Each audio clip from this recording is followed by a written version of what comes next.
اعوذ باللہ من الشیطان اللعین الرجیم بسم اللہ الرحمن الرحیم الحمد للہ وکفا وسلام علی عبادہ الذین اصطفی. درود بھیجیے.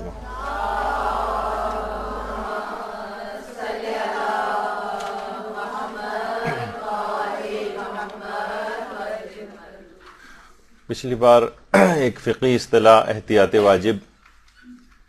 کے سلسلے میں ہماری گفتگو شروع ہوئی تھی، جسے آج انشاءاللہ مکمل کر لیا جائے گا کچھ مثالیں دے کر. اور بات یہاں تک بیان ہوئی تھی کہ احتیاط واجب کی اصطلاح جب مجتہد استعمال کرتا ہے تو اس کے معنی یہ ہوتے ہیں کہ یا تو ان کی اس احتیاط ہی کے اوپر عمل کرو، یا پھر ان کے بعد جو دوسرا بڑا مجتہد ہے اس کی بات بھی مان سکتے ہو. تو ہم نے کچھ اہم ترین مسائل اور اس کے اندر احتیاط واجب میں رجوع کے بعد کے مراجع کی کچھ سہولیات وہ آپ کی خدمت میں عرض کی تھیں، تاکہ آپ کے سامنے کا اندازہ بھی آپ کو ہو جائے کہ کہیں پہ بھی احتیاط واجب میں کوئی مشکل مسئلہ اگر ہو تو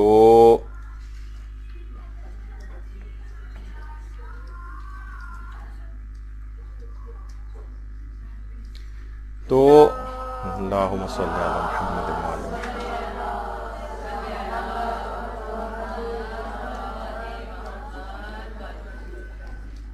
تو کوشش یہ کریں کہ ذرا توجہ کے ساتھ گفتگو سب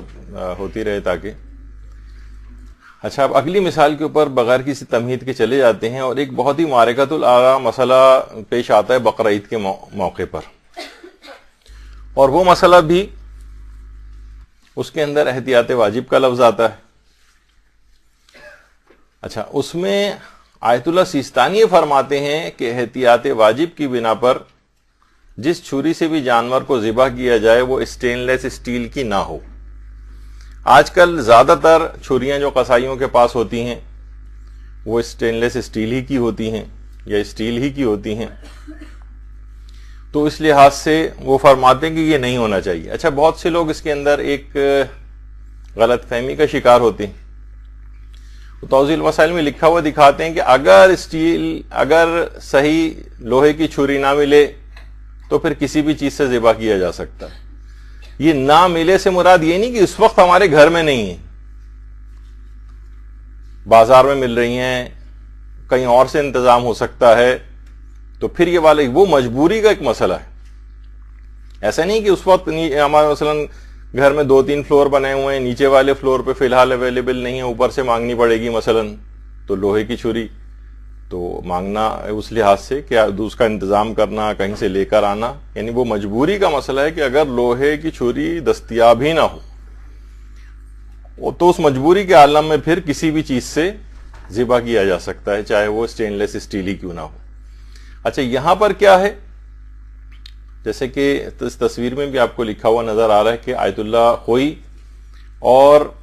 آیت اللہ خامنئی کے نزدیک اسٹین لیس اسٹیل کی چھری سے ذبح کرنا بھی جائز ہے.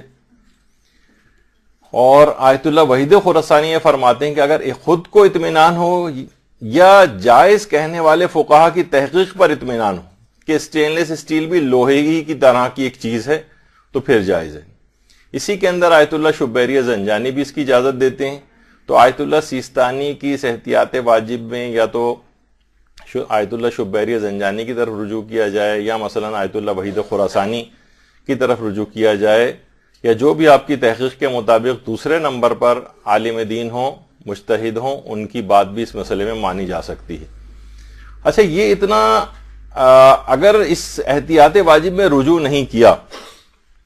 تو یہ اتنا آسان مسئلہ نہیں ہے، کیونکہ آیت اللہ سیستانی فرماتے ہیں کہ اگر اسٹیل کی چھری سے ذبح کیا تو احتیاط واجب کے طور پر وہ ذبیحہ ہی حرام ہو جائے گا. یعنی یہ صرف فقط ایک گناہ کی طرح کا معاملہ نہیں ہے کہ بھئی گناہ گار ہوں گے، کیوں آپ نے مثلا لوہے کی چھری سے ذبح نہیں کیا. نہیں، اتنا سخت مسئلہ ہے اگر رجوع نہ کیا جائے. یعنی اگر اس احتیاط واجب میں کسی دوسرے مجتہد کی طرف رجوع نہیں کیا تو مسئلہ اتنا سخت ہے کہ آیت اللہ سیستانی فرماتے ہیں کہ وہ ذبیحہ ہی حرام ہو جائے گا، اس کا کھانا حرام ہو جائے گا. تو دیکھیں یہ والا مسئلہ بھی اس کے اندر ایک سہولت احتیاط واجب کی اس اصطلاح کی وجہ سے اور اس میں دوسرے مجتہد کی طرف رجوع کرنے کے بعد ایک سہولت ملی. تو اچھا کبھی یہ سہولت ملتی ہے کبھی سہولت نہیں ملتی، بلکہ یہاں کبھی احتیاط واجب لگا کے مجتہد منع کرتا ہے، آپ دوسرے مجتہد کی طرف جاتے ہیں وہ فتویٰ لگا کے منع کر دیتا ہے. اس کی بھی مثالیں آگے آئیں گی. یا مثلاً جانور کی عمر کتنی ہونی چاہیے بقرعید کی مستحب قربانی میں. مثلا آیت اللہ سیستانی فرماتے ہیں احتیاط واجب کی بنا پر مثلا اونٹ 5 سال کا ہو، گائے اور بکری 2 سال کی ہو، دمبا جو ہے وہ 7 مہینے سے زیادہ کا نہیں ہونا چاہیے. لیکن اگر اس سے کم عمر کا جانور مل رہا ہو، مثلا عام طور پر یہ ہوتا ہے، تو آیت اللہ سیستانی احتیاط واجب کی بنا پر کہتے ہیں کہ نہیں عمر یہی ہونی چاہیے اس کی. تو اس مسئلے میں آیت اللہ وحید خراسانی کی طرف رجوع کر کے اگر عمر کے مسئلے میں تھوڑی اس کی عمر کم بھی جانور کی مل رہی ہے تو اس کا بھی ذبیحہ مستحب قربانی کے حوالے سے جائز ہو جائے گا. اچھا اس میں بہت زیادہ جب مدرسہ خاص طور پر جو ہمارے فیس بک پیج وغیرہ چلتے ہیں اس کے اوپر انٹرنیٹ پہ، تو جب بقرعید وغیرہ آتی ہے تو اس کے اندر اکثر مسائل بیان ہوتے ہیں تو لوگ بہت زیادہ، کیونکہ بہت سی چیزیں سنی ہوئی نہیں ہیں یا احتیاط واجب وغیرہ کے مسائل سے واقفیت نہیں ہوتی، تو بہت سارے لوگ اس میں شور مچاتے ہیں، احادیث نکال کے پیش کرتے ہیں جیسے کہ مراجع کرام ان احادیث سے واقف نہیں ہیں. یا مثلا ہوتا ہے کہ جناب بقرعید کی جو مستحب قربانی ہے اس کے اندر جانور کا عیب دار ہونا بھی چل جاتا ہے، سینگ ٹوٹا ہوا ہے، ٹانگ ٹوٹی ہوئی ہے، مثلا اس طرح سے کوئی بھی اس کے ساتھ مسئلہ ہے، تو وہ ایسے جانور عام طور پر کچھ سستے بھی مل جاتے ہیں. تو بقرعید کی مستحب قربانی میں عیب دار جو جانور ہیں ان کی قربانی بھی بالکل جائز ہے. البتہ مستحب ہے، احتیاط اسی کے اندر ہے کہ ناقص جانور نہ ہو، کامل جانور ہو، کوئی عیب وغیرہ اس کے اندر نہ ہو. وہ بہتر والا مسئلہ ہے لیکن واجبات کا مسئلہ نہیں. کہاں یہ مسئلہ پیش آتا ہے؟ اصل میں حج کی جو واجب قربانی حاجیوں کے لیے ہوتی ہے وہاں پر یہ والا حکم ہے کہ جانور عیب دار نہ ہو. پھر عیب سے کیا مراد ہوتی ہے اس کی ایک الگ تفصیل حج کے احکام میں آتی. تو دیکھیے آپ کے سامنے 2 اہم مسئلے، لوگ اس کے اندر بہت پریشان ہوتے ہیں کیونکہ یہ معلوم کرنا بھی کہ کون سی جانور کی عمر کیا ہے یہ کوئی اتنا آسان کام نہیں ہے کہ ہر شخص اس کو پہچان سکے. دانتوں سے اتنا فیصلہ نہیں ہوتا کہ 2 دانت کے 3 دانت کے کتنے دانت، اور یہ ہر شخص کے بس کی بات بھی نہیں ہے. تو اس میں بہرحال اس مسئلے میں آیت اللہ وحید خراسانی کی طرف رجوع کر لیا جائے تو اس میں بہت سی آپ کو سہولیات مل سکتی ہیں. اچھا پھر ایک مسئلہ اس لحاظ سے آتا ہے، بہت زیادہ رمضان کے مہینے کے اندر لوگ کہ مثلا اکثر جو ہے وہ کسی کی طبیعت خراب ہے، نزلہ کھانسی زکام ہو رہا ہے، ویسے ہی مثلا بلغم وغیرہ جو ہے وہ منہ میں آ جاتا ہے. تو اگرچہ یہ بظاہر بڑا کراہیت والا مسئلہ لگ رہا ہوتا ہے لیکن واقعتاً مورد ابتلا بن جاتا ہے، اور اکثر تو وسواسی لوگوں کو ہم نے باقاعدہ اس مسئلے کے اندر انتہا سے زیادہ پریشان ہو کے نمازوں کے بیچ میں توڑ کے جاتے ہوئے ان کو دیکھا ہے اور بار بار تھوکتے ہوئے دیکھا ہے وغیرہ. تو بہت لوگ پریشان ہوتے ہیں. تو تقریباً مراجع کی بہت بڑی تعداد یہ کہتی ہے کہ احتیاط واجب کی بنا پر حالت روزہ میں اگر بلغم منہ کے حصے کے اندر آ گیا ہے تو اس کو نگلنا روزے کو باطل کر دیتا ہے. اکثر ایسا ہوتا ہے لوگ بیچارے کھنکارتے ہیں، کچھ کرتے ہیں، نماز جماعت پڑھ رہے ہیں، کسی ایسی جگہ پر ہیں کہ جہاں اس کو نکالنا ممکن نہیں ہے. یعنی ان مراجع کی اگر جو تقلید میں جو احتیاط واجب لگا کر اس کو نگلنا حرام قرار دیتے ہیں، اس سے مراد یہ کہ روزہ بھی باطل ہو جائے گا. اب ایسے افراد کیا کریں؟ ایسی مشکل میں پھنس جاتے ہیں. یہاں پر آیت اللہ سیستانی یہ فرماتے ہیں کہ حالت روزہ میں اگر بلغم منہ میں آ جائے تو اگر کوئی یعنی اس کو اگر کوئی شخص نگل لے تو اس کا روزہ کم سے کم باطل نہیں ہوتا. تو ان روزے کو باطل ہونے سے بچانے کے لیے دیگر مراجع کے مقلدین اگر اس مسئلے میں مثلا آیت اللہ سیستانی کو فی العالم سمجھتے ہوں، یعنی دوسرے نمبر پہ بڑا مجتہد سمجھتے ہوں، تو وہ ان کی طرف رجوع کر کے اس مسئلے کی جو مشکل ہے اس سے نکل سکتے ہیں. یہاں پر بھی احتیاط واجب اگر ان کو مثلا احتیاط واجب میں کا یہ والا مسئلہ نہیں پتا تھا اور ان کے ساتھ یہ ایسا مسئلہ حالت روزہ میں ہو گیا کہ انہوں نے نگل لیا اسے، تو احتیاط واجب کی بنا پر ان کا وہ روزہ باطل ہو جائے گا اور بعد رمضان اس روزے کی قضا کرنی پڑے گی. اس سے پہلے اگر ایسا کر چکے ہوں تو وہ روزے بھی سب باطل شمار ہوں گے، سوائے اس کے کہ کوئی شخص اب آیت اللہ سیستانی کی طرف رجوع کر لے تو اب بھی رجوع کر کے پچھلے روزوں کو صحیح کیا جا سکتا ہے، جو اس انداز سے اس کے باطل ہوئے ہوں۔ تو دیکھا آپ نے کہ یہ بہت سی ایسے مسئلے ہوتے ہیں کہ جو کہ بہت مشکل اس وقت لگتے ہیں، لیکن بعد میں اس مسئلے میں رجوع کی آسانی کی وجہ سے پورا روزہ ان کا بچ جاتا ہے۔ اسی طرح سے مثلاً پورے سر کو پانی میں ڈبونا، یا مثلاً اگر کوئی شخص سوئمنگ کرنے جانا چاہے، ویسے آپ کو پتہ ہے اگر کوئی شخص پورا سر کو پانی میں ڈبوئے، زیادہ تر مراجع اور مجتہدین یہ بات کہتے ہیں کہ احتیاط واجب کی بنا پر اس کا وہ روزہ باطل ہے۔ مثلا اگر کوئی سوئمنگ کے لحاظ سے ڈبکی لگائی، ساحل سمندر پہ مثلا پکنک پہ گئے اور سوچ رہے تھے کہ گرمی بہت ہے، مثلا رمضان میں چلو ذرا سمندر کی طرف چلتے ہیں، اور وہاں ڈبکی انہوں نے لگائی اور پورا سر مثلا پانی کے اندر چلا گیا، تو احتیاط واجب کی بنا پر ان کا روزہ باطل ہے۔ یہاں پہ بھی اس مسئلے میں جو دیگر مجتہدین کے مقلدین ہیں، وہ اگر اس مسئلے میں آیت اللہ سیستانی کی طرف رجوع کر لیں، آیت اللہ سیستانی فرماتے ہیں کہ پورے سر کو پانی میں ڈبونے سے بھی روزہ نہیں ٹوٹتا ہے۔ البتہ اگر کوئی شخص سوئمنگ کرنا چاہے یا پورے سر کو اس لحاظ سے جان بوجھ کے بھی ڈبونا چاہے تو کہتے ہیں اس سے روزہ باطل نہیں ہوتا ہے، البتہ شدید مکروہ ضرور ہے، شدید مکروہ ہے، یعنی روزے کا ثواب بہت کم ہو جائے گا، البتہ روزہ آپ کا باطل نہیں ہوگا، اس روزے کی آپ کو قضا نہیں کرنی پڑے گی۔ تو اگر کبھی کوئی ایسا مسئلہ پیش آتا ہے تو یہاں پر بھی اس مسئلے میں احتیاط واجب میں رجوع کر کے آیت اللہ سیستانی کی طرف اور اپنے روزے کو اس لحاظ سے بچایا جا سکتا ہے۔ رجوع سے مراد یہ کہ بس دل میں ارادہ کرنا کہ اس مسئلے میں کیونکہ میرے مجتہد نے احتیاط واجب لگائی ہے، تو میں اس مسئلے میں جو دوسرا بڑا مجتہد ہے جس کا فتویٰ ہے، کیونکہ احتیاط واجب فتویٰ نہیں ہوتا، اب دوسرے نمبر پہ جو مجتہد ہے اس کے پاس فتویٰ موجود ہے، تو میں اس کی طرف اس مسئلے میں رجوع کر رہا ہوں، یعنی اس مسئلے میں اس مجتہد کی بات مان رہا ہوں یا مان رہی ہوں۔ بس یہ رجوع کرنے کے معنی کہ اس مسئلے میں اپنے مجتہد کے مسئلے کو چھوڑ کر دوسرے مجتہد کی بات ماننا، جو علم میں دوسرے نمبر پہ سب سے بڑا ہو۔ اچھا، اب ایک اور اس کے اندر مسئلہ ہوتا ہے، خاص طور پر روزوں کے جو فدیے اور کفارے وغیرہ دیے جاتے ہیں، روزے کے جو فدیے اور کفارے دیے جاتے ہیں۔ دیکھیے کبھی روزے جان بوجھ کے اگر کوئی روزہ چھوڑتا ہے تو ایک کے بدلے 60 روزے رکھنے پڑتے ہیں یا 60 مسکینوں کو کھانا کھلانا پڑتا ہے، یا مثلاً فدیہ دینا پڑ رہا ہے، مثلاً کوئی بیمار ہو گیا اور اپنے فقہی مسئلے کے مطابق اسے روزے کا فدیہ ادا کرنا ہے، یا مثلاً رمضان کے کچھ روزے کسی عورت کے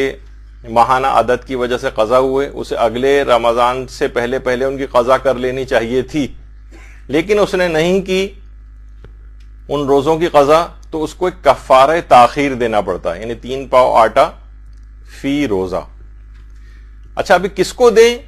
آیت اللہ سیستانی فرماتے ہیں کہ احتیاط واجب کی بنا پر اس کو بے نمازی نہیں ہونا چاہیے، کھلم کھلا گناہ کرنے والا نہیں ہونا چاہیے، شرابی نہیں ہونا چاہیے۔ تو چلے شرابی والی، خیر اب یہ بھی اگرچہ مسئلہ بڑھتا جا رہا ہے، پہلے ہمیں اس کو تو بیان بھی نہیں کرتے تھے ان چیزوں کو، لیکن اب جو ہے کچھ ایسی اطلاعات اور خود پاکستان کا بھی شراب کی درآمد کرنے والے ممالک میں سے بہت اوپر کی طرف ایک نمبر آتا جا رہا ہے، تو اب یہ والی چیزیں ورنہ تو ہم شراب کی مذمت کی احادیث وغیرہ بھی اس لحاظ سے بیان نہیں کرتے تھے، اس کی جو چیزیں، کیونکہ اتنا مورد ابتلا مسئلہ نہیں تھا، لیکن اب جیسے جیسے باتیں پتہ چل رہی ہیں اس کے اعتبار سے یہ چیزیں بھی بیان کرنی پڑتی ہیں۔ تو اب جس کو فدیہ دیا جائے، عام طور پر فدیہ اور کفارے لینے والا، یعنی ایک تو اس کو غریب اور مستحق ہونا چاہیے۔ اکثر یہ لوگ یہ کرتے ہیں کہ مسجد کے اندر افطاری بھجوا دی، کہا یہ ہمارے روزوں کا کفارہ ہے، یہاں پہ لوگ جو ہے ہم کھانا کھلا رہے ہیں۔ سب لوگوں کو کھانا نہیں کھلانا ہے، مستحقین کو کھلانا ہے۔ عام طور پر مساجد کے اندر مستحقین بھی آتے ہیں اور غیر مستحق بھی آتے ہیں۔ غیر مستحق افراد جو آ رہے ہیں ان کے اندر وہ عدد پورا نہیں ہوگا، مثلا 60 مسکین آپ نے کہا، ہم نے تو یہاں پر مثلا 60-70 لوگ ہیں، ان کو کھانا کھلا دیا، نہیں، کافی نہیں ہے۔ وجہ اس کی ہے کہ اس کے اندر تو بہت سارے غیر مستحق بھی ہیں، تو لوگ عام طور پر ان مسائل کو نہیں سمجھتے ہیں۔ یا اور صرف یہی شرط نہیں ہے، بلکہ یہ کہ کھلم کھلا گناہ کرنے والا نہیں ہونا چاہیے۔ اب کوئی جان بوجھ کر داڑھی مونڈنے والا ہے، کوئی عورت اگر جان بوجھ کر بے پردہ پھرتی ہے، اور عام طور پر دیکھنے میں آتا ہے مثلا یہ کہ اگر وہ مستحق مالی اعتبار سے بھی ہے تب بھی اس کو نہیں دیا جا سکتا، یا بے نمازی ہے، ہمیں پتہ ہے کہ ہے ٹھیک ہے غربت ہونا ایک الگ چیز ہے، لیکن بے نمازی ہونا تو اس کو بھی نہیں دیا جا سکتا۔ آیت اللہ سیستانی فرماتے ہیں احتیاط واجب کی بنا پر یہ سب شرطیں پوری ہونی چاہیے۔ تو اب مسئلہ کیا ہے؟ اب لوگ کہتے ہیں کہ بھئی ہم یہ کفارے ادا کرنے ہیں، فدیے ادا کرنے ہیں، اس طرح کے افراد کو ڈھونڈنا کہ جو بے نمازی بھی نہ ہوں، جو صحیح طور پر مستحق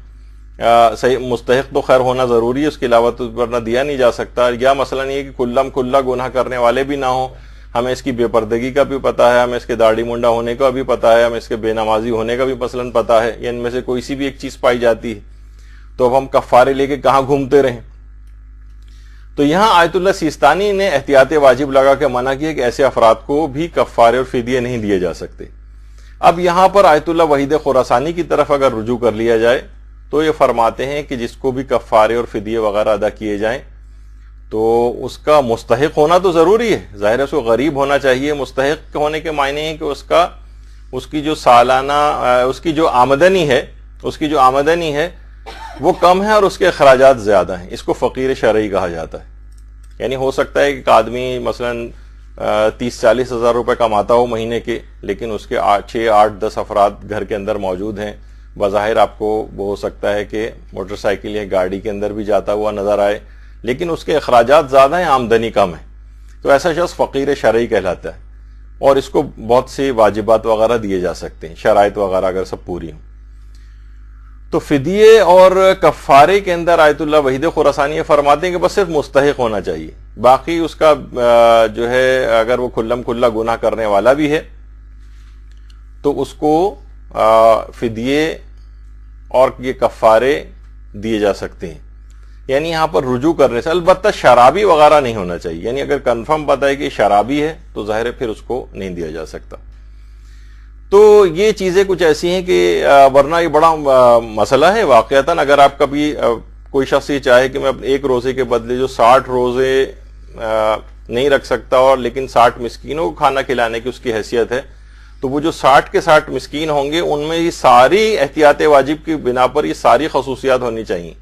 بے نمازی نہ ہو، کھلا گناہ کرنے والا نہ ہو، اور شرابی نہ ہو، اور اس پیسے کو حرام کے اندر خرچ نہ کر دے، یہ طرح کی بہت ساری شرطیں۔ لیکن یہ کہ اگر اس احتیاط واجب میں رجوع کر لیا جائے تو یہ کھلا گناہ کرنے جو عام طور پہ یہ جو اس قسم کی شرطیں ہیں، یعنی اس کا عادل ہونا پھر ضروری نہیں ہے، یہ تو خیر آیت اللہ سیستانی بھی کہتے ہیں کہ عادل ہونا ضروری نہیں، لیکن ان شرطوں کا کم سے کم اس کو کہ کھلا مخالفت کرنے والا شرعی مسائل کی نہ ہو، جس کے اندر خاص طور پہ بے پردگی آ جاتی ہے، کبھی داڑھی مونڈنا بھی آ جاتا ہے۔ تو فدیے و کفارے کا آپ نے دیکھا کہ یہ والا مسئلہ بھی اس طرف رجوع کرنے سے حل ہوا۔ اچھا، اسی طرح سے مثلا ایک چیز بہت لوگ پیش آتی ہے کہ خط یا ای میل یا میسج پر سلام کا جواب دینے کا مسئلہ۔ اچھا، اس میں رہبر معظم آیت اللہ خامنئی یہ فرماتے ہیں، اور یہی آیت اللہ وحید خراسانی بھی کہتے ہیں، کہ احتیاط واجب کی بنا پر خط پہ اگر کوئی سلام کرے لکھ کر، یا ای میل پہ سلام کرے، یا آپ کو میسج پہ سلام کرے، یا واٹس ایپ پہ سلام کرے، احتیاط واجب کی بنا پر اس کا جواب دینا ضروری ہے۔ یعنی سلام، لکھی ہوئی سلام کا جواب دینا۔ اچھا، اب یہ کہ بعض اوقات بڑا مسئلہ ہو جاتا ہے کہ ہر دفعہ جو لکھے اس کے سلام کا جواب بھی اس کو دیا جائے، احتیاط واجب کی بنا پر دینا ضروری ہے، آیت اللہ خامنئی یہ فرماتے ہیں اور آیت اللہ وحید خراسانی بھی یہ فرماتے ہیں۔ لیکن اس مسئلے میں اگر آیت اللہ سیستانی کی طرف رجوع کر لیا جائے، یعنی آیت اللہ خامنئی کے مقلدین یا آیت اللہ وحید خراسانی کے مقلدین آیت اللہ سیستانی کی طرف رجوع کر لیں، تو وہ تحریری سلام کے جواب دینے کو واجب نہیں سمجھتے، تو اس کے اندر اس لحاظ سے رجوع کر کے اور اس مسئلے میں ایک سہولت اور فائدہ جو ہے اٹھایا جا سکتا ہے کہ پھر آپ پر جواب دینا واجب نہیں رہے گا۔ البتہ واجب وہاں پہ بھی نہیں، احتیاط واجب ہے، تو احتیاط واجب میں دوسرے بڑے مجتہد کی طرف رجوع کر کے اور اس مسئلے میں فائدہ اٹھایا جا سکتا ہے۔ یہ ایک عام طور پر خواتین کے ساتھ ایک مسئلہ،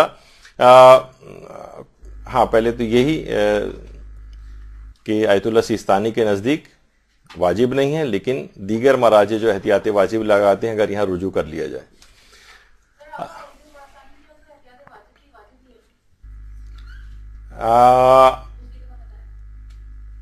ہاں، تو اس کے اندر اصل میں دو ایک مقامات ایسے ہیں کہ جہاں پر آیت اللہ وحید خراسانی کا نہیں، میں نے دو کا بتایا تھا، شبیری زنجانی اور آیت اللہ اسحاق فیاض. آیت اللہ وحید خراسانی کا نہیں، آیت اللہ وحید خراسانی میں بالکل اجازت ہے احتیاط واجب میں دیگر مراجع کی طرف رجوع کر سکتے ہیں. وہ وہاں یہ والا وہی آیت اللہ سیستانی یا آیت اللہ خامنئی والا ہی نظریہ آیت اللہ وحید خراسانی کا بھی ہے. اچھا، خواتین کے اعتبار سے ایک مسئلہ ایک اور پیش آتا ہے، وہ ہے ممیز بچے سے پردے کا مسئلہ. ممیز کس کو کہتے ہیں؟ ممیز بچہ وہ لڑکا ہے کہ جو کہ ابھی بلوغت کی عمر میں نہیں پہنچا ہے، یعنی عمر کے اعتبار سے وہ 16 سال 15 سال قمری مکمل کر کے 16ویں سال کے پہلے دن میں داخل نہیں ہوا ہے. تو دیکھا جائے نابالغ بچے سے تو پردہ نہیں ہے، بالغ سے پردہ ہے. لیکن کچھ بچے ایسے ہیں کہ جو کہ ابھی بالغ نہیں ہوئے ہیں لیکن ممیز ہو گئے. ممیز کس کو کہتے ہیں؟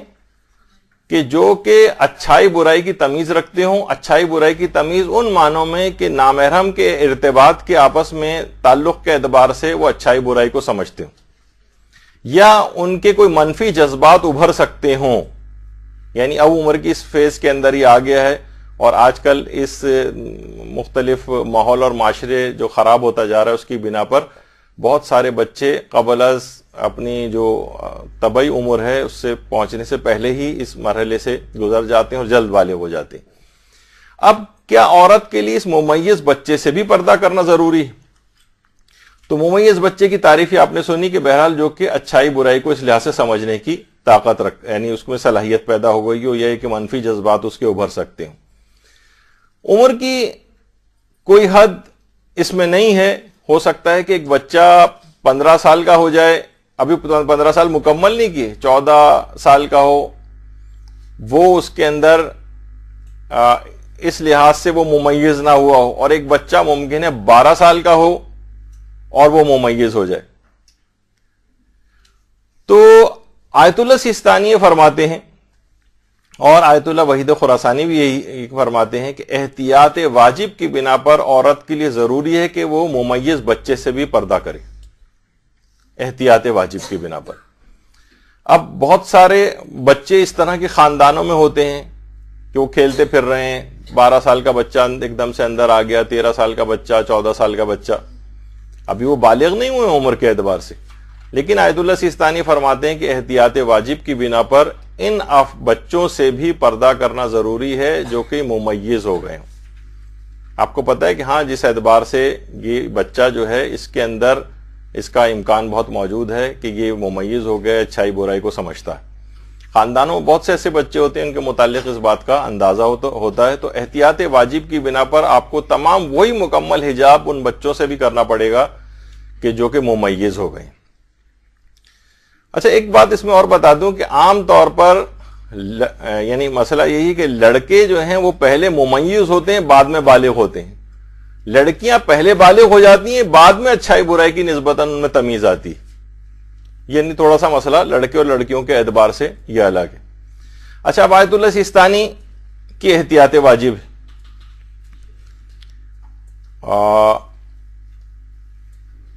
اچھا، اب اور اس میں رہبر معظم آیت اللہ خامنئی جو ہیں وہ بھی کہتے ہیں کہ احتیاط واجب ہے کہ ممیز بچے سے پردہ کیا جائے. یعنی آیت اللہ سیستانی بھی احتیاط واجب لگا کے منع کر رہے ہیں، آیت اللہ وحید خراسانی بھی احتیاط واجب لگا رہے ہیں، آیت اللہ خامنئی بھی احتیاط واجب لگا رہے ہیں. تو لیکن جو دیگر مراجع ہیں، ویسے جیسے پہلے جو سابقہ مجتہدین تھے آیت اللہ خوئی مرحوم، وہ کہتے تھے کہ نہیں، نابالغ ممیز بچے سے پردہ کرنا واجب نہیں. امام خمینی فرماتے تھے نہیں، نابالغ ممیز بچے سے پردہ کرنا واجب نہیں. اور موجودہ مجتہدین میں آیت اللہ شبیری زنجانی فرماتے ہیں کہ نابالغ بچے سے پردہ کرنا واجب نہیں، البتہ بہتر ہے کہ اس سے بھی حجاب کر لیا جائے. یعنی احتیاط واجب میں آیت اللہ سیستانی کے مقلدین اگر ان علماء کی تحقیق کو مانتے ہیں جو میں نے اس سے پہلے بتائی تھی کہ ان 4 مراجع میں سے کسی کی بھی بات مان لو، ان کی ان کا علم کا فیصلہ نہیں ہو پا رہا ہے کہ ان میں ترتیب کیا ہے علمیت کے اعتبار سے، تو ان میں کسی کے بھی فتوے کی طرف رجوع کیا جا سکتا ہے احتیاط واجب میں۔ اگر اس کے متعلق کسی کو اطمینان ہے تو وہ اس مسئلے میں آیت اللہ شبیری زنجانی کی طرف رجوع کر لے۔ وہ کہتے ہیں کہ ممیز بچے سے پردہ واجب نہیں ہے، بہتر ہے کہ کر لیا جائے۔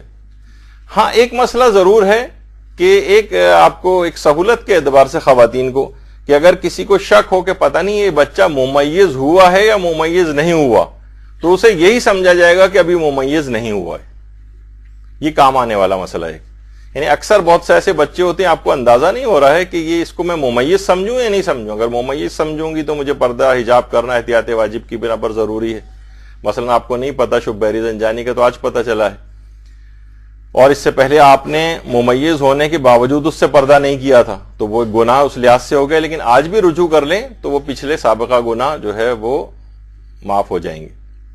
یعنی آپ نے ایک لحاظ سے رجوع کر کے اس عمل کو، پچھلے عمل کو صحیح کر لیا۔ لیکن اگر رجوع نہ بھی کریں اور کبھی اس مسئلے کے اندر آپ کو شک ہو کہ پتہ نہیں یہ بچہ ممیز ہے، پتہ نہیں ممیز نہیں ہے، تو سمجھیں گے کہ ابھی ممیز نہیں ہوا اور اس سے پردہ اور حجاب کرنا واجب نہیں رہے۔ تو بہرحال یہ اس مسئلے میں سیف سائیڈ یہی رہے گی کہ اگر آپ احتیاط واجب میں رجوع کر لیں تو یہ مسئلہ آپ کے لیے حل ہو سکتا ہے۔ اچھا، اب شبیری زنجانی، ان کا جو ابھی مسئلہ اس سے پہلے جو ہے وہ بیان ہوا۔ اچھا، اب اگلا مسئلہ وہ یہ ہے کہ کیا حجاب میں چہرے کو چھپانا یہ ضروری ہے؟ دیکھیے، آیت اللہ خوئی مرحوم، ان کا تو یہ نظریہ تھا کہ احتیاط واجب کی بنا پر عورت اپنا چہرہ بھی چھپائے گی۔ اچھا، لیکن ان کے بعد جتنے بھی زیادہ تر مراجع ہیں، تقریباً سبھی کا نظریہ اب یہ بن گیا ہے کہ عورت کے لیے چہرے کا چھپانا واجب نہیں۔ البتہ یہ مراجع بھی یہ بات ضرور کہتے ہیں کہ احتیاط مستحب یہ ہے کہ چہرہ بھی چھپائے۔ یعنی اگر کوئی عورت ثواب لینا چاہے، فضیلت کو حاصل کرنا چاہے، تو وہ اپنے چہرے کو اور اس فضیلت کو گاہے بگاہے آپ حاصل، یعنی جو خواتین عام طور پر مکمل چہرہ کھولتی ہیں، جتنا وضو کے اندر دھویا جاتا ہے اور ہاتھوں کو کلائی کے جوڑ تک، اگر یہ اس کو بھی چھپانے کا ثواب، کبھی کھول لیا کبھی چھپا لیا، ضروری نہیں کہ کوئی واجب تو نہیں کہ چہرہ کھولا ہی جائے، ایک ثواب لینا ہے، فضیلت لینی ہے، تو اس فضیلت کو بھی آپ حاصل کریں۔ بلکہ جو خواتین نقاب وغیرہ لگاتی ہیں وہ بہت سیکیور اپنے آپ کو فیل کرتی ہیں اور کافی ان کو ایک تحفظ کا سا ایک احساس ہوتا ہے۔ بہرحال حجاب کے اندر ہے اور احتیاط مستحب کے مطابق بھی ہے، زیادہ فضیلت اور ثواب ہے اس کے اندر۔ تو آیت اللہ خوئی کی احتیاط واجب میں لوگ جو اس زمانے میں تھے وہ آیت اللہ خمینی کی طرف رجوع کرتے تھے، امام خمینی کی طرف رجوع کرتے تھے، اور آج بھی جو ان کی تقلید میں باقی ہیں، بہت سی خواتین آج بھی آقا خوئی کی تقلید میں باقی ہیں، تو وہ احتیاط واجب میں آیت اللہ سیستانی کے مسئلے کی طرف رجوع کر کے اپنے چہرے کو کھول سکتی ہیں۔ تو لیکن اگر احتیاط واجب میں رجوع نہیں کیا تو پھر پابندی کرنی ضروری ہو جائے گی اور چہرے کو چھپانا پڑے گا۔ تو یہ ایک مسئلہ اس کے اندر آتا ہے۔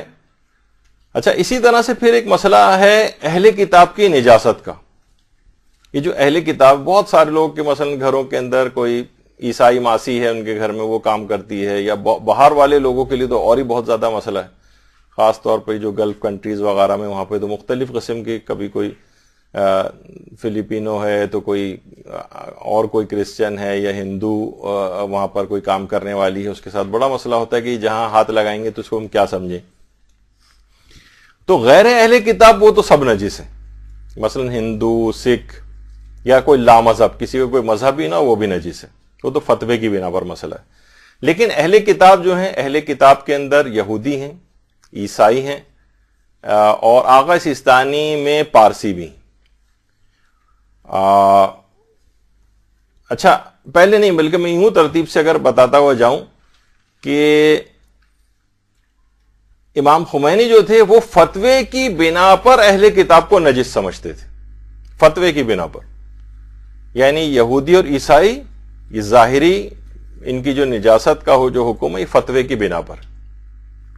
یعنی یہ اگر کسی کو گیلا ہاتھ لگا لیں کسی چیز پر تو وہ چیز نجس ہو جائے گی. اچھا, تو آقا خوئی فرماتے تھے احتیاط واجب کی بنا پر اہل کتاب نجس ہے. لیکن آقا سیستانی ہوں, آیت اللہ خامنئی ہوں, اور ان کے بعد جتنے بھی اس وقت موجودہ تقریباً زندہ مراجع ہیں وہ سب کے سب اہل کتاب کی ظاہری اعتبار سے طہارت کے قائل ہیں. یعنی وہ کہتے ہیں کہ اگر یہودی, عیسائی یا آقا سیستانی کے ہاں, صرف میں ابھی ان کا ہی فقط مسئلہ بتا رہا ہوں, پارسی بھی ان کے نزدیک پاک ہے. وہ کہتے ہیں وہ بھی اہل کتاب میں. اب اس میں مت جائیے گا ان کی کتاب کا نام کیا ہے اور فلاں ہے اور کون سے نبی ان کے اندر, وہ ایک الگ بحث ہے. لیکن بہرحال آقا سیستانی اس کے قائل ہیں کہ پارسی بھی اہل کتاب ہیں اور یہ بھی پاک سمجھے جائیں گے جسمانی. یہ اگر گیلا ہاتھ کسی چیز کو لگا لیں وہ چیز نجس نہیں ہوگی. یعنی عیسائی اگر کوئی ماسی ہے, کھانا پکانے والی ہے, صفائی کرنے والی ہے, اس سے کھانا بھی پکوا سکتے ہیں, اسے صفائی بھی کروا سکتے ہیں. اس کا گیلا ہاتھ کہیں کسی جگہ پہ لگ جائے تو اس کو پاک کرنا بھی واجب نہیں ہے, وغیرہ وغیرہ. تو یہاں پر بھی آ کر احتیاط واجب والا جو مسئلہ ہے وہ یہاں پر آ کر اس طرح سے آقا خوئی نے کیونکہ احتیاط واجب لگائی تھی تو ان کے مقلدین اس مسئلے میں آیت اللہ سیستانی کی طرف بھی رجوع کر سکتے ہیں اور وہ اس کو پاک سمجھیں گے. یہاں پر ایک سہولت مل جاتی. آغا خانی اور بہری وغیرہ ان کو تو سارے ہی مراجع تقریباً مسلمان سمجھتے ہیں. نہیں, اس سے فرق نہیں پڑتا, وہ تو بہت سے مسلمان بھی نجاست کا خیال نہیں رکھتے. خیر وہ ایک مسئلہ ہے, الگ ہے. اچھا, آغا خانی اور جو کہ بہری حضرات ہیں اس ظاہری اعتبار سے یہ مسلمان کے حکم میں ہیں, سوائے اس کے کہ کچھ خاص علاقے ہیں جہاں کے متعلق اس جگہ پہ رہنے والے آغا خانیوں نے اپنے اس عقیدے کا اظہار کیا ہے کہ جس سے وہ کافر ثابت ہوتے ہیں, یعنی صرف لیکن مخصوص علاقے کی. تو ابھی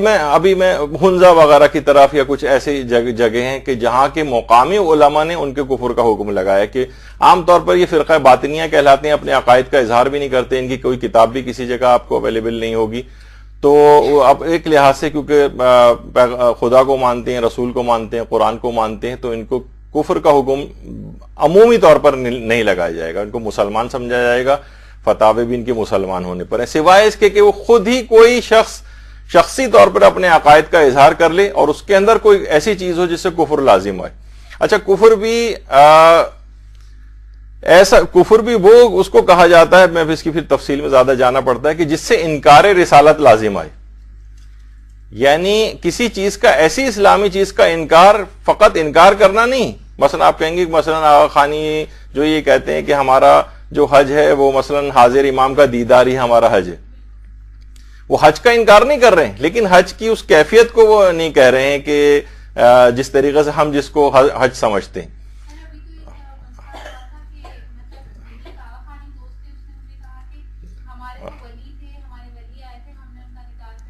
بس ٹھیک ہے, وہ تو دیکھیے بہت ساری چیزیں, وہ تو آپ ہمارے شیعوں کے اندر بھی بہت سارے اس طرح کے لوگوں کے لوکل ٹائپ کے جو اس قسم کے نظریات ہیں, لیکن اس سے کفر لازم نہیں آتا ہے. کفر ہوتا ہے جس سے انکار رسالت ہو جائے, وہ ایک الگ پھر اس بحث میں, لیکن ہم اس میں فی الحال نہیں جا رہے, بس عمومی طور پر حکم یہی کہ وہ پاک ہے. اچھا, اب یہاں پر جو مسئلہ حل ہوا ہے احتیاط واجب, اب جن علماء کی وہ اس مسئلے میں رجوع کر لیں, اور زیادہ تر اب جتنے بھی مراجع ہیں وہ تو ویسے ہی اہل کتاب کو پاک ہی سمجھتے ہیں, اس لحاظ سے کوئی مسئلہ اس مسئلے یہاں پر نہیں. لیکن کوئی ایسا مرجع اگر آ جائے جو احتیاط واجب لگا کے انہیں نجس سمجھے تو آپ کو دوسرے نمبر پہ مجتہد تلاش کرنا پڑے گا کہ جو اس کی اجازت دیتا ہو اور ان کو پاک سمجھتا ہو. پھر ایک مسئلہ اور پیش آتا ہے, یہودی اور عیسائی دونوں کا یہ مسئلہ بھی بیان ہو گیا. شاور سے غسل کا ایک مسئلہ ہے کہ جہاں پر احتیاط واجب کا مسئلہ ہے, شاور سے غسل. اچھا, اب دیکھیں اس میں آغا سیستانی بھی یہی بات کہتے ہیں, آغا خوئی بھی یہی بات کہتے تھے, آیت اللہ وحید خراسانی بھی یہی کہتے ہیں کہ احتیاط واجب کی بنا پر. دیکھیے آپ پہلے تو یہ مسئلہ بتا دیا جائے کہ دیکھیے جو واجب غسل ہوتا ہے اور مستحب غسل کے اندر بھی یہی ہے کہ جسم کے کچھ مجتہدین کہتے ہیں 2 حصے کرنے پڑیں گے دھوتے وقت, کچھ کہتے ہیں 3 حصے کرنے پڑیں گے. جیسے آغا سیستانی ہے وہ کہتے ہیں واجب یہ کہ 2 حصے کیے جائیں, سر و گردن اور نچلا پورا دھڑ. وہ ٹھیک ہے, پھر احتیاط مستحبی کے دائیں اور بایاں بھی جسم نچلے دھڑ کو کریں, وہ ایک الگ مسئلہ ہے کہ وہ احتیاط مستحب کی بنا پر 3 حصے کریں، لیکن اصلاً واجب 2 حصے ہی ہیں۔ سر و گردن غسل کی نیت سے دھویا جائے، نچلا پورا دھڑ پانی ہر جگہ پہنچا کر دھو لیا جائے غسل کی نیت سے، تو غسل ہو جائے گا۔ لیکن مثلاً رہبر معظم ہیں یا امام خمینی ہیں، وہ فرماتے تھے کہ نہیں، جسم کے 3 حصے کرنا پڑیں گے، تو ہر حصے کو دھونے سے پہلے، لیکن ابھی تو ہم کیونکہ صرف آقا سیستانی کا مسئلہ بتا رہے ہیں یا آیت اللہ خوئی کا مسئلہ یا آیت اللہ وحید خراسانی کا، تینوں ایک ہی بات کہتے ہیں۔ وہ کہتے ہیں کہ یہ جو مسلسل پانی جو بہتا ہے، تو آپ نے سر و گردن اس کے نیچے دھو لیا، تو ضروری ہے کہ آپ اس یا تو نل کو بند کریں یا اس کی دھار سے مکمل طور پر باہر نکل آئیں، اور اس کے بعد پھر نچلا دھڑ دھوئیں۔ یعنی اگر آپ ویسے ہی کنٹینیو پانی گرتا رہا اور آپ نے نیت کر لی کہ اب سر و گردن ہو گیا، اور آپ اس کے بعد وہیں کھڑے کھڑے نیچے آپ نیت کریں کہ یہ میں اب نچلا دھڑ دھو رہی ہوں اپنا، تو یہ جو ہے وہ فرماتے ہیں کہ احتیاط واجب کی بنا پر یہ غسل غلط ہو جائے گا۔ یعنی اس کے اندر آپ کو ایک وقفہ جو ہے وہ دینا ضروری ہے، یعنی نل کو بند کر دیں اور اس کے بعد پھر دوبارہ کھول کے نیت کریں کہ اب یہ میں نچلا دھڑ جو ہے وہ دھو رہی ہوں، لیکن فرماتے ہیں احتیاط واجب کی بنا پر، احتیاط واجب۔ اچھا، اب یہاں پر جو دیگر مراجع ہیں ان میں آیت اللہ شبیری زنجانی ہیں، آیت اللہ سعید الحکیم ہیں، آیت اللہ اسحاق فیاض ہیں، آیت اللہ ناصر مکارم شیرازی ہیں، آیت اللہ خامنئی ہیں، یہ سب کہتے ہیں کہ نہیں، اس کو بند کرنا یا نیچے سے نکلنے کی کوئی ضرورت نہیں ہے، اور وہیں جب دھار گر رہی ہو پانی کی شاور سے، اسی کے نیچے ہی اگر آپ نیت یہ کر لیں کہ اب یہ میں دایاں حصہ دھو رہی ہوں، بایاں حصہ دھو رہی ہوں، تو یہ کافی ہے، اور اس کو بند کرنا نل کو یا اس کی دھار سے ان کے نیچے سے باہر نکلنا یہ ضروری نہیں ہے، یہ ضروری نہیں ہے۔ تو اس مسئلے میں آیت اللہ سیستانی کے جو مقلدین ہیں یا آیت اللہ خوئی کے مقلدین ہیں یا آیت اللہ وحید خراسانی کے مقلدین ہیں، وہ احتیاط واجب میں دیگر ان مجتہدین میں کی طرف اگر رجوع کر لیں تو ان کا یہ غسل کے اندر یہ والی جو احتیاط ہے اس کی پھر پیروی کرنا، پاسداری کرنا واجب نہیں رہے گا۔ اچھا، جو اب تک کر چکے ہیں سارے پچھلے ایسے غسل، وہ اب بھی رجوع کر لیں تو پچھلے تمام غسل صحیح قرار پا جائیں گے۔ تو یہاں پر ایک بہت اچھا اس کا ایک فائدہ اس لحاظ سے یہ بن جاتا ہے کہ احتیاط واجب میں تلاش کریں کہ اگر کہیں سے کوئی سہولت مل سکتی ہے تو آپ تو سہولت کو ڈھونڈ لیں، سہولت نہیں ملتی تو پھر تو آپ کو اسی مسئلے کے اوپر عمل کرنا ہے جو حکم اس وقت ہے۔ ان کا بھی بتایا نا میں نے کہ وہ فرماتے ہیں کہ اس احتیاط کے اوپر عمل کرنا واجب نہیں ہے۔ اور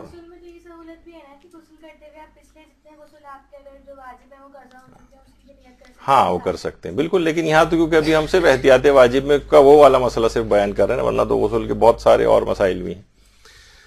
اچھا، اب اس کے بعد آ جائیے، ایک نماز میں ایک مسئلہ آتا ہے جلسہ استراحت کا۔ دیکھیے، ایک تو ہوتا ہے 2 سجدوں کے درمیان تھوڑا ساکن بیٹھنا، یہ بھی واجب ہے، واجب رکنی نہیں ہے لیکن بہرحال واجبات میں سے کہ آپ ایک سجدے سے کے بعد اٹھ کے بیٹھیں، ساکن ہو اور بغیر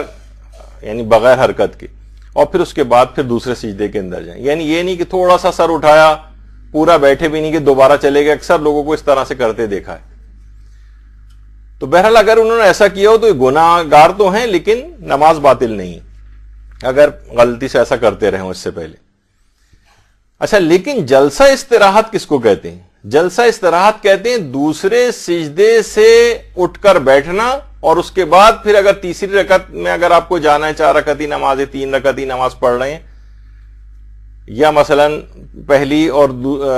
پہلی بھی رکعت اگر پڑھ رہے ہیں تو اس میں اگلی رکعت کے اندر جب بھی کھڑا ہونا ہو، بس چوتھی رکعت ہی ایسی ہوگی کہ جس میں آپ اگلی رکعت میں نہیں کھڑے ہوں گے، باقی جتنی بھی نمازیں ہیں جس میں اگلی رکعت میں بھی آپ کو کھڑا ہونا تو دوسرے سجدے کے بعد بیٹھنا، یہ جلسہ استراحت کہلاتا ہے، جلسہ استراحت۔ اچھا، آیت اللہ سیستانی، امام خمینی اور آیت اللہ خامنئی تینوں فرماتے احتیاط واجب ہے کہ دوسرے سجدے کے بعد بیٹھا جائے اور اس کے بعد کھڑا ہوا جائے۔ اچھا، بہت سے لوگ ایسے ہیں کہ مثلا انہیں ذرا تیزی، کبھی ایسا بھی موقع پیش آ سکتا ہے کہ جناب بہت جلدی ہے، کہیں جانا ہے، اب وہ بیٹھیں گے پھر کھڑے ہوں گے، یا مثلا کوئی قضا نمازیں جلدی جلدی ہمیں اتارنی ہیں. تو بہرحال احتیاط واجب میں اس مسئلے میں آیت اللہ وحید خراسانی یہ فرماتے ہیں اور آیت اللہ خوئی بھی یہی کہتے تھے کہ احتیاط مستحب ہے کہ دوسرے سجدے کے بعد بیٹھے اور پھر کھڑا ہو. یعنی اگر کوئی شخص دوسرے سجدے سے ڈائریکٹ بھی کھڑا ہو جائے تو آقا خوئی کے فتوے میں بھی صحیح ہے, آیت اللہ وحید خراسانی کے فتوے میں بھی صحیح ہے. مستحب نماز میں بھی, مستحب نماز میں تو ویسے ہی